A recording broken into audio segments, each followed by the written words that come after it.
In this video, I want to clarify some misconceptions about Royce's ethics of loyalty. So the first misconception I want to point out, some views that sometimes people have, is that Royce thinks that belonging to some type of cult or organization that might brainwash you, but cause you to be extremely loyal to the cause of that cult, even to the point of giving up your own life or engaging in suicide, is good, morally good, because you're increasing loyalty in the world.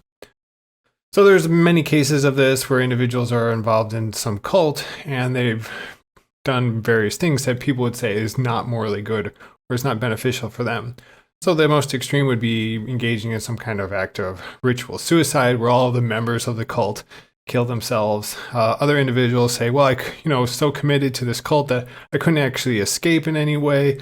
They weren't letting me escape. Or the individuals might say I was brainwashed by the cult itself. I couldn't get out because they had tricked me into believing in what the cult stands for. Now, the thing I think to keep in mind is what Royce means by loyalty. Sometimes people use the term, oh, I'm loyal to a particular cause, but they don't use it in the sense that Royce is referring to. The feature of loyalty is that if you're loyal to a cause, you can only be loyal to a cause if you willingly, thoroughgoingly, and practically serve a cause that you take to have objective value. And so the key point I want to emphasize here is that you have to have a willing devotion to a cause.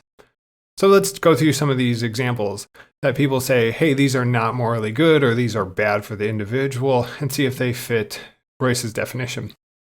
So the first one is, let's say the cult causes you to commit suicide. You engage in some ritual act where all the members kill themselves. Here, Royce would say this is not an increase of loyalty. In killing yourself, you are no longer serving your cause anymore. You're ending your life, and there's less loyalty in the world because you're no longer a willing servant. Let's take another example. Let's say you can't escape the cult. They won't let you. You're so into it that they have developed, let's say, a compound, and you can't run away. Well, here again, you're being held hostage here. So you're not willingly serving a cause. And so you couldn't be loyal to that particular cause because you can't escape and you're not free here. Another example would be, let's say you're brainwashed. Here it's a little bit more controversial because it's not quite clear what Royce means in his book, Philosophy of Loyalty, what he means by the willing or free devotion of a person to a cause. But reasonably, we would say if an individual is brainwashed or coerced into believing something, then we'd say that this is not really willing. It's not coming from the person itself. They're sort of tricked or under an illusion. So again, it wouldn't be a case that they're loyal to that cause. So I think generally one thing to keep in mind is that loyalty always causes, or at least involves, this willing devotion of a person to a cause. And it's inconsistent with being a slave to a cause or some kind of slavish devotion to a cause. Let's look at a second misconception. Royce, some individuals sometimes say that Royce is, when he talks about loyalty, he says you can only be loyal to a social cause. And sometimes people will read this as saying, well, you can only be loyal to something that has social significance or broader practical significance for a lot of individuals. So what might individuals mean when they say Royce says that you can only be loyal to a social issue? Well, usually what they mean is that some issue of practical concern, some issue that benefits multiple individuals or is a topic that individuals are actively working on or engaged in or conversing about. So examples would be healthcare, gun control, taxation, education, social welfare. These are, related to these topics. There are issues that people care about that have broad impact on individuals. Now, one of the things that's emphasized throughout Royce's book, The Philosophy of Loyalty, is that loyalty is not an aristocratic trait. It isn't only reserved for moral heroes or individuals that say, oh, this is an important person. Royce's emphasis is that loyalty can be found everywhere, even in the most everyday instances of people's tasks and life devotions. So it can be found in the individual that's a homemaker. They just kind of take care of the home. A parent can be loyal, a steel worker. So if you don't have this super prestigious job or something like that, you nevertheless can be loyal. And Royce says that this is a prudential good for you. And insofar as you encourage others to be loyal, this also can be a moral good. So many individuals can be loyal, and you can even be a hobbyist. You're really concerned about, let's say, a cause of promoting education about a particular topic that you're interested in. Even if a lot of people don't care about it, Royce nevertheless says you could be loyal to this, even if it doesn't have broad practical interest or it doesn't have a big concern. So the key thing that Royce emphasizes is that if you're going to be loyal to a cause, that cause has to be something that some individuals can, in principle, be loyal to. So it would be impossible, or at least you can't be loyal to something that only you and you alone can be dedicated to. This is what Royce means when he says that any commitment to a cause is a commitment to some social cause. So there's another kind of issue concerning consumer loyalties. Sometimes individuals will point to things like, I'm loyal to a particular product and say, hey, this loyalty to this particular product doesn't have broad social importance. So this is problematic. Royce seems to say that you can be loyal to this, but intuitively we think you can't. Now, in one sense, you can be loyal to a certain product. You can't be loyal to the product per se.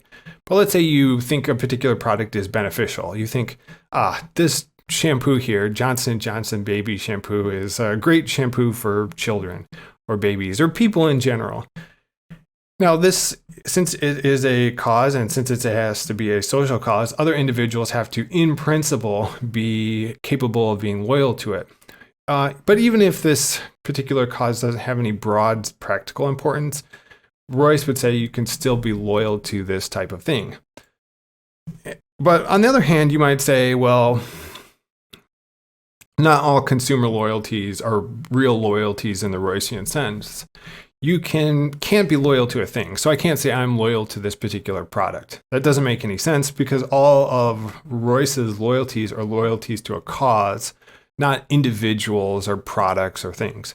You could be loyal to Johnson & Johnson baby shampoo in terms of promoting its benefits. That would be a cause that you want to spread this out. It has to be some kind of ideal or purpose.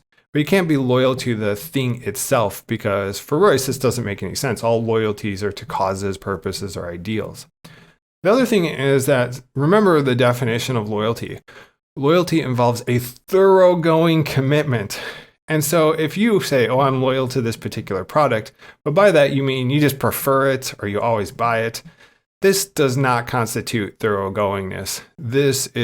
You wouldn't be at a significant loss if you were no longer to pursue this product. It wouldn't be heart-wrenching to you if they discontinued this product. So not all consumer loyalties or what people say they're loyal to a product is in fact a Roycean loyalty because it lacks this thoroughgoingness. Let's look at a third misconception.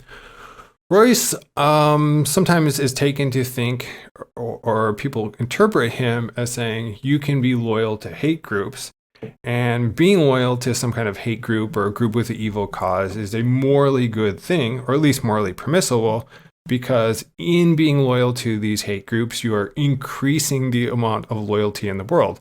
That is, if I'm committed to the hate group, I might encourage other individuals to be interested in this hate group. And then insofar as I'm encouraging them to join this hate group, I'm increasing the amount of loyalty in the world. And Royce says, if you increase loyalty in the world, then you are doing a good thing. So me encouraging others to join this hate group is a good thing. So this is a misinterpretation. It's important to keep in mind, one, that Royce thinks that loyalty for the individual is a good thing. It makes your life better. If your life is a chaos, you don't have any direction, you're all over the place, then this is kind of bad for you. And insofar as you find something to direct your life, you answer one of life's great mysteries. In addition, insofar as you increase loyalty on other individuals or yourself, you have done something morally good. So again, with these two ideas in mind, people might reason as follows. Being loyal to a hate group increases loyalty for its members. That is, my devotion encourages or transfers over to other individuals and causes them to be devoted. And insofar as I'm increasing loyalty in the world through being a part and being devoted to this hate group, I've done something morally good, according to Royce. Now, again, this is the reasoning, but it's also a misinterpretation. Now, in order to sort this out, I think it's helpful to keep two things in mind. The first is loyalty to a hate group absolutely and inherently evil? And then the second question is the question maybe we're concerned with, which is, does one's loyalty to a hate group increase loyalty in the world, all things considered? So let's look at the first question. Is loyalty to a hate group absolutely inherently wrong? A couple things to keep in mind. First, Royce does not view actions as inherently morally good or evil. What I mean by this is that if you look at a particular action, you can't look at the action and say that action by its nature, or just looking at it all on its own, independent of everything else, is morally good or evil. For Royce, again, an action is good or bad to the degree it increases or decreases loyalty in the world. So an action is good or bad based upon its effects, not based upon its nature. Okay, the second thing is that there's no loyal act that is absolutely evil. Potentially you could come up with one, but that action would have to be of the nature that the only effect it has is to destroy loyalty in the world, including your own loyalty to it. So it's kind of a contradiction. Instead, whenever you're loyal to a particular cause, there is some amount of goodness to it. There is some amount of moral goodness and prudential goodness. There is moral goodness because insofar as you are loyal to a cause, you are increasing the overall amount of loyalty in the world. And so there is that little bit of goodness. And insofar as you increase loyalty in others, there is that additional goodness. Now, this is not to say that that act is wholly good, advisable, recommendable, or good in the intuitive sense of the term. It's just to say that it's good in that respect. Okay, so let's go back to our first question again. Is loyalty to a hate group absolutely and inherently wrong? Now again, what is a hate group? You need to clarify our terms. Hate group, in general, organization that advocates animosity or violence towards members of a particular group. The criteria for selection varies. Sometimes it's based upon race, ethnicity, nationality, gender, sexual orientation, religion, disability, ideology, and there are others. But this gives us a general sense of what the hate group is about. It's an organization, a group of individuals dedicated to a particular cause of putting down members of other groups. Now, the question is this inherently wrong or is it absolutely wrong? So again, for Royce, if the loyalty of the members of a hate group cause other individuals to become loyal to that same hate group, then this is an increased amount of loyalty in the world. And insofar as Royce says increases of loyalty are morally good, then Royce seems to be committed to say, insofar as there is this increase, it is good in those respects. But this does not mean that the action is good. It just means it's good to that extent or to that degree. When you think about all of the other effects of a hate group, you might have a different picture. So this takes us to our second question. Does one's loyalty to a hate group, does one's increasing other individuals to be committed to this hate group, is it a good action, all things considered? So we need to consider not just the effects on the members of the hate group, not just those, let's say, individuals who are encouraged to become loyal to this cause, but we need to consider the effects of the hate group on other individuals. So you need to consider all of the effects of that particular loyalty. Now, I think if you look at it, hate groups, almost by definition, are about decreasing loyalty in the world. They're about violence towards individuals. So if I harm another individual, I'm going to decrease their loyalty because I'm harmed now. Now I can't pursue my cause anymore. If false ideas are spread, or if I'm trying to block certain social relationships, or even romantic relationships, then again, I can't pursue certain causes that I normally would. I can't be loyal to another individual because you are blocking me from doing so. Or if you are doing things to undercut my economic opportunities, then again, insofar as I can't pursue this economic opportunity, you are getting in the way of my capacity to be loyal to my cause. So if you look at hate groups, what are they all about?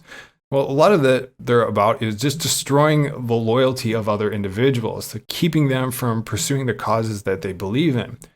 And so, if you look at the effects of hate groups, we would say, yes, they might increase the loyalty of some individuals, but they're pretty much all of their actions are dedicated towards destroying loyalty in other individuals. And so, this overall is a bad cause. This is evil. So, even though there might be some small amount of goodness, on the whole, it is a bad idea. It is evil. So, again, just let me reiterate this.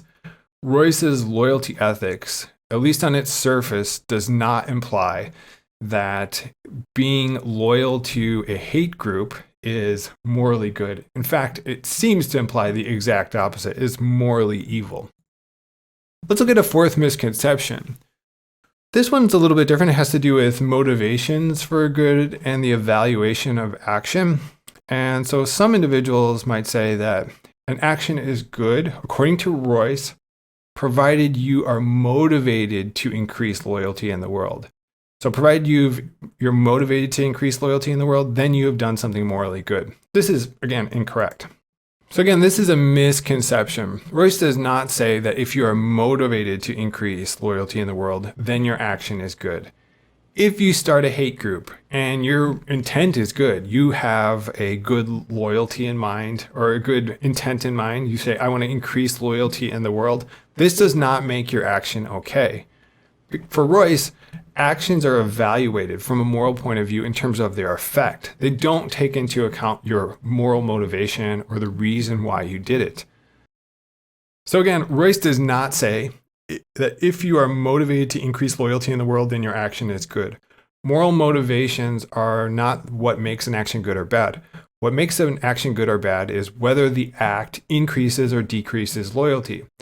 So you could have a good intention. You could have the right moral motivation. You want to increase loyalty in the world. But if your action is evil, then it doesn't really matter what your motivation is in terms of our evaluation of whether what you did is good or bad.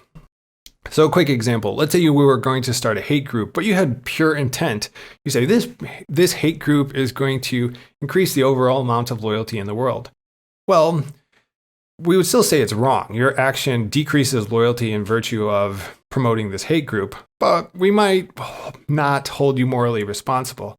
We just said you were confused, you were misguided, your action is wrong, but we can understand why you did what you did given your circumstances. The point, though, that I want to emphasize is that what is used to evaluate the goodness or badness of an action is not the motivation of an individual. It's its effects on the amount of loyalty in the world. Let's look at a fifth misconception. Sometimes individuals say that once you find a cause to be loyal to, then you can never abandon that cause. So once you become committed to, let's say, health, and you want to promote health worldwide, you can never leave this particular cause. Royce does not say this. He does not say that you can never abandon your cause. And in fact, if you think about it, he actually says the opposite. Because remember what he says, that an action is morally good provided it increases the overall amount of loyalty in the world. And it's one that you can be loyal to. So let's say you have a particular cause and then you're loyal to this cause, but there's a new cause and you see this particular cause and you say, I could be loyal to this new cause. And when I think about it, I think this new cause is actually going to increase the overall amount of loyalty in the world. This would actually make the world a better place because it increases loyalty. Royce seems to say that you should abandon your original cause for this new cause. The new cause is objectively morally better because it increases loyalty in the world. Let's look at a sixth misconception. Sometimes Royce, in his emphasis on loyalty, seems to encourage political polarization and extremism. The idea here is that since my loyalty to my cause will lead my opponents to become more thoroughly committed to their cause, then the end result is two individuals at opposite extremes, both pursuing their cause as thoroughly as they can, not giving an inch. Now, I want to admit that to some extent, I in some of the vagueness of my characterization of Royce's view, I kind of could see why someone would interpret Royce in this way based off what I said. But I want to clarify that here. The first thing is that in some cases, your increased thoroughgoingness, your increased commitment to a cause can actually lead your opponent to also be increasingly committed to their cause. And so it might be me versus you, and my increased commitment causes you to have an increased commitment, and we become engaged in a heightened competition. So the simple example is sports. Let's say I'm committed to sporting excellence and you're my competitor. Well, my increased devotion is going to cause you to become increasingly devotion. And this is going to make for a great competition. It's going to allow us to both receive our, or be more committed to our causes and to be more loyal. And this is a good thing. So the point is you can have conflict between individuals, and this conflict can be mutually beneficial and mutually good. Okay, the second point I want to make is in the video I said that my loyalty for conservative values, I'm not conservative, but I'm just using this as an example, might be morally good if it leads you to become more loyal to your liberal values. So we might have values that are in conflict with each other, but nevertheless, my commitment might be morally good if it causes you to become more committed to your values. So this is the point I think that people interpreted it as leading to a kind of extremism. Now, I think there are two things to sort out. Now, let's say I'm committed to these conservative values. What am I going to do? Well, I would try to get other individuals to be interested in them, informed about them, and loyal to them. So in order to get them to be freely, willingly, and practically devoted to them, I would need to educate them about it. I would need to give the arguments for why they're good. I would need to do studies to support this. I would need to provide educational material for people to evaluate. Now, this thoroughgoingness is going to cause people to become better informed. And you might see this and say, well, I need to advocate in the same way, in a thoroughgoing way, for my liberal values. I'm going to educate them, inform them, try to get them to become loyal to my cause. Now, there's nothing wrong about this on the surface. What the effect is that individuals have more opportunities to become loyal because they are more informed about these values and they see the opportunities to be loyal to either the conservative or liberal values. And so all of this looks like it is morally good, provided those conflicting loyalties are not destructive of each other. As soon as I say, you know what, let me disinform people, coerce them into my conservative values, trick other individuals into this, keep people uninformed, or do things to just get my end, regardless of whether or not they're loyal to the conservative values, then I've done something wrong, because what I'm doing is destroying opportunities for loyalty. And so the idea here is that competing loyalties can be morally good, but as soon as they are destructive of each other and there is an opportunity for a greater loyalty is when they become morally evil.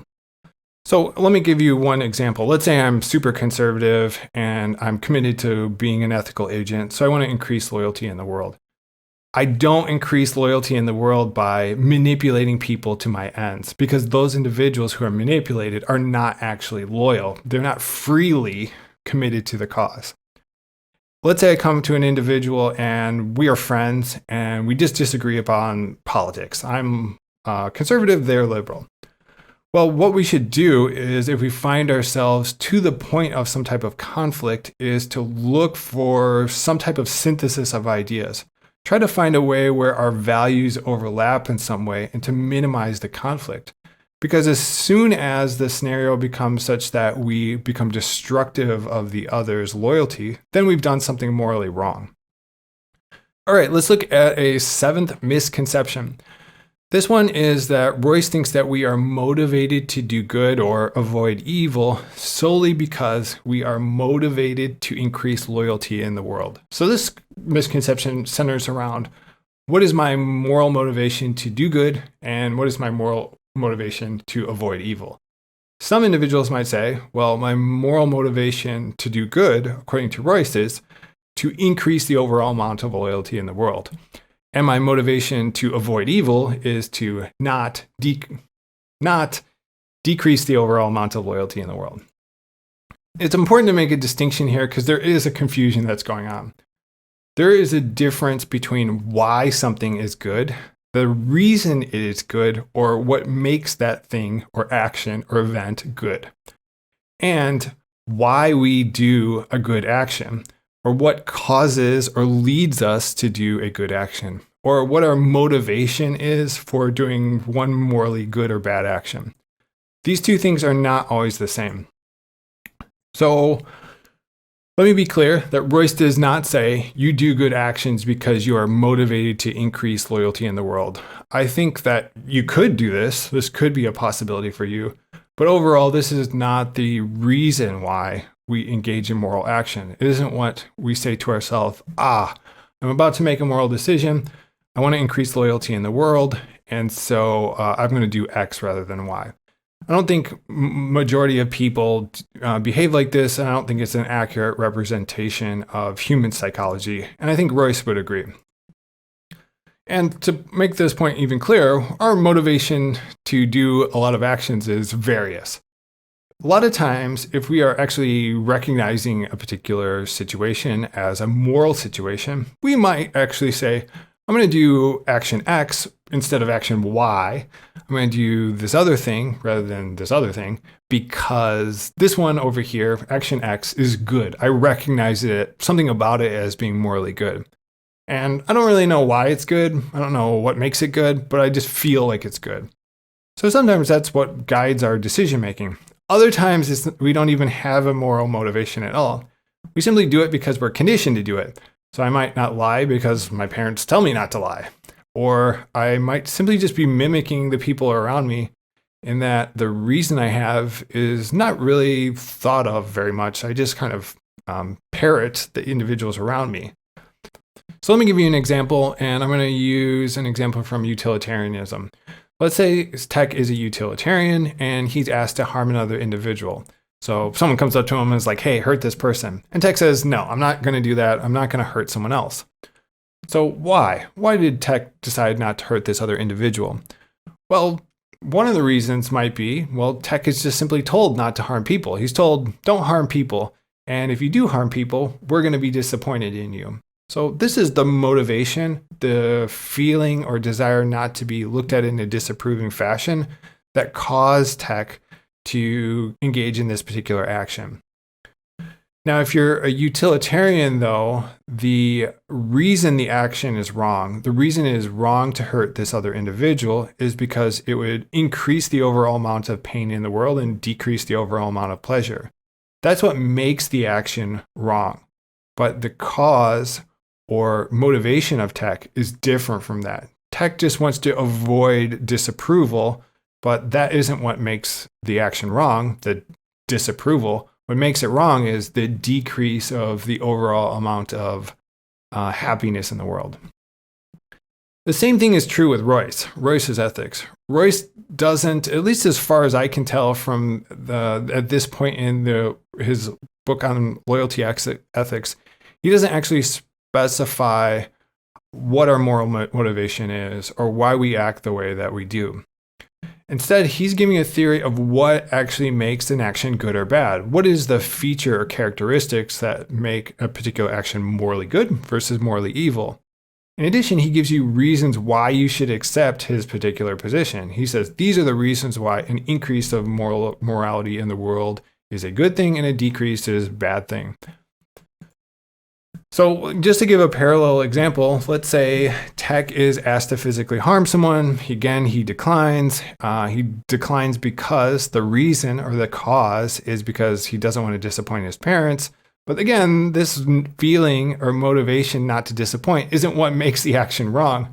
What makes it wrong, at least according to Royce here, is it would decrease the overall amount of loyalty in the world. So the point I'm trying to make here is our moral motivation, the reason we engage in moral acts, can be different from what actually makes an act morally good or bad.